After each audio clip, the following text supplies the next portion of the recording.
All right, guys, it's the second show, and there is a lot of people out there. We've got to knock it out of the park this morning. Knock it out of the park? That's on the other side of town. He means we have to do a good job, Chelsea. And he's right. Remember last week? Why?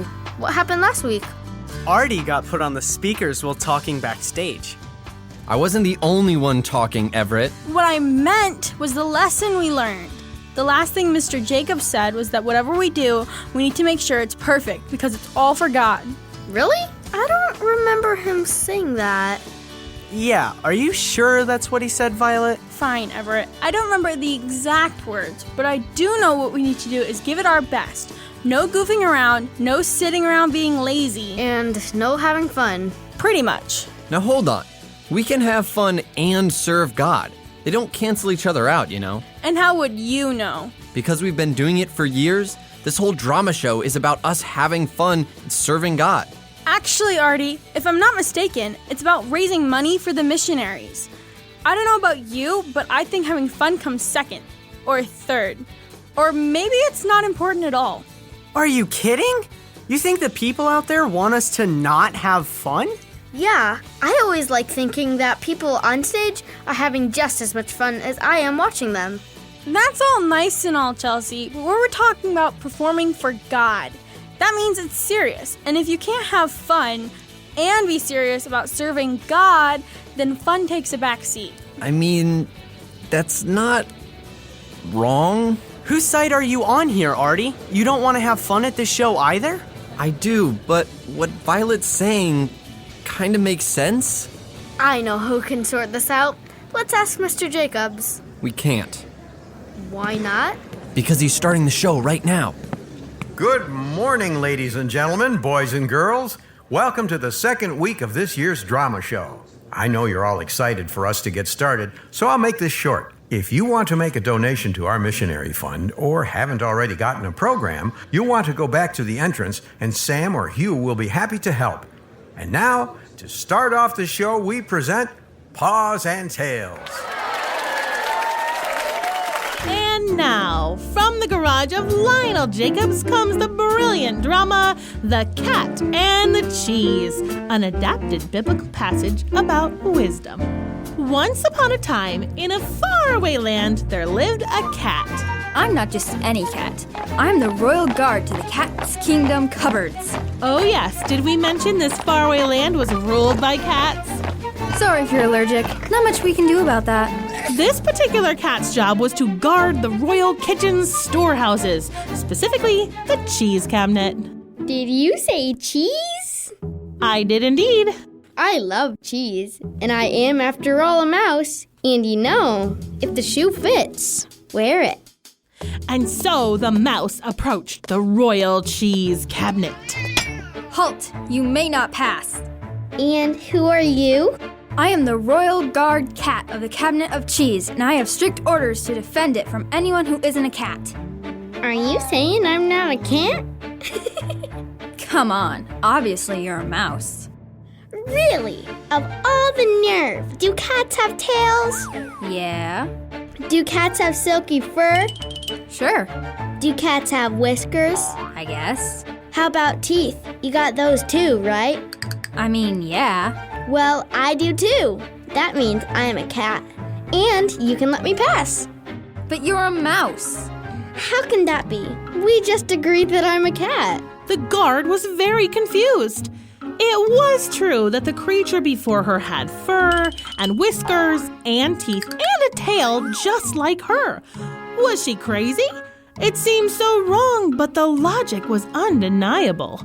Okay, you promise you're a cat? Without reservation. Well, come on in then. Wonderful. What happened next? I'm sure you can guess. The mouse ate all the cheese she could find. And soon she was inviting her friends and family to join her in the feast. Come on in. The pepper jacket's great. Soon there wasn't a scrap of cheese to be found. The guard cat was stunned. I don't understand.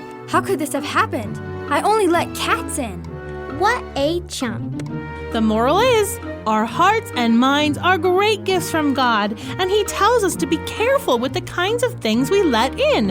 We need to use wisdom to tell the good from the bad, because if we don't, we can end up looking like someone who can't tell a cat from a mouse. Many times, lies, rumors, or even things that sound like good advice are trying to sneak their way in and distract us from loving God and doing what He has told us to do.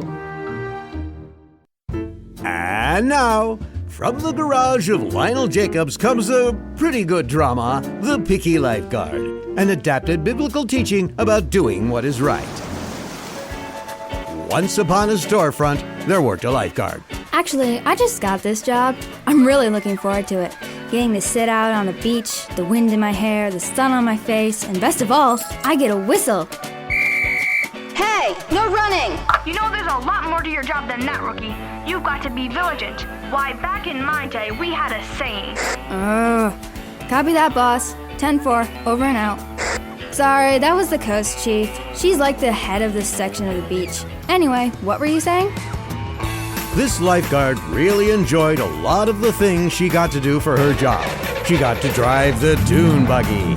Woohoo! Try to keep up with me, kids! She liked telling people to be safe. Hey, you can't park your truck on the beach. Oh, come on, it's not hurting anyone. In fact, she liked being in charge in general. Okay, everyone, out of the water. It's my turn to swim. You just went swimming 15 minutes ago. Sorry, can't hear you over this sweet surf. Woo! This is ridiculous. But she didn't like every part of the job. Okay, everyone. Next week is your first aid and life-saving class. It's required of all of you to renew your license. We'll cover the fee, just take the class. That is all. Come on. I really don't want to take those dumb classes again. It was hard, and I already know all the stuff. I'm good. No more. Thank you. And so the lifeguard skipped the first aid class. It's not going to be any different than the last 4 times I took it. And she skipped the life-saving class. Unless people have found a new way to drown, I think I'm good. So after a few days, she showed up on the beach and went to climb up in her chair when she heard a voice from above. Excuse me, ma'am. What are you doing? Oh, hey. You're not supposed to be up there. Actually, I am. I decided to become a lifeguard, so I attended the classes last week. I didn't see you there, though. Hey, new guy. Is that the old lifeguard? That is affirmative, Mother Hen. I have a visual on the personnel in question and can confirm. Do not call me that. Tell her she needs to come to my office, now. I think you're in trouble. Oh yeah? We'll see about that. To cut a long story short, the lifeguard was in trouble. She was removed from her position and was told if she wanted to be a lifeguard, she needed to do what was required. After all, there are tons of people who like to boss people around at the beach. If you want to be a lifeguard, you gotta follow the program. The moral is, when we are God's children, He has given us specific instructions that the rest of the world doesn't follow. We might prefer to do what we feel like doing and not doing the hard stuff God tells us to do. But if we do that, then God won't use us for His big plans, and trust me, you do not want that to happen. Well, folks, that's another show done. We hope you enjoyed the programs and dramas, and we hope you come back for the finale next week. Be sure to visit the ticket table on your way out, and see you soon. Okay, guys, I'll take your costumes and props. Finally, it's over. Yeah, I was worried that it was all going to fall apart any second. Was that perfect enough for you, Violet? It doesn't matter if it was good enough for me, Everett. I'd ask yourself if it was good enough for God. You're a real ray of sunshine, you know, Violet? You seriously think that God cares if the slightest thing was off? All I know is that the Bible says that God cares about the small things just as much as the big things. And I, for one, don't want to be a disappointment to Him. Artie, you're the oldest. Talk some sense into her. I would, Everett, but like I said before the show, she's not wrong. Great show, guys. It all looked great. Is there something wrong here? We've got a problem, Mr. Jacobs. A problem? Yeah, her name is Violet. I was just saying that we need to do our best for God. You know, like you said last week. But she said we can't have fun while doing it. I said that fun isn't our top priority. We can have fun, but not at the expense of perfection. Whatever that means. It means... I think I see what's going on here. You're asking if we're supposed to be happy while serving God, or is it more important to do it well? Wow. Yeah, that's pretty much it. It's a good question, and I would say that there are times that living for God isn't easy. But through all of this, God tells us that we need to do it all with a happy heart. A happy heart. Is that the same thing as having fun? Not exactly, but they can be at times. Verses like Ecclesiastes 3:12 and 2 Corinthians 9:7 tell us that when we do things God has given us to do, it's so much better when we let ourselves enjoy it. In fact, in James 1 verse 2, God tells us that we can enjoy working for Him even when things get really hard. I don't get it. How can we have fun when things are hard? There are a couple of ways, Chelsea. Firstly, we can remember all that God has done for us and how much He loves us. And that pretty much makes everything else seem less bad. But more importantly, when we let God work in our lives, we naturally start being able to be joyful in hard times because He's our helper. And where exactly in the Bible does it say all that? Philippians 4, Romans 15:13, Psalm 51. Never mind. I get it. You know he always has a verse, Artie. Yeah. But shouldn't we still try to do things the best we can? What about the verses about working at it with all your heart, like we talked about last week?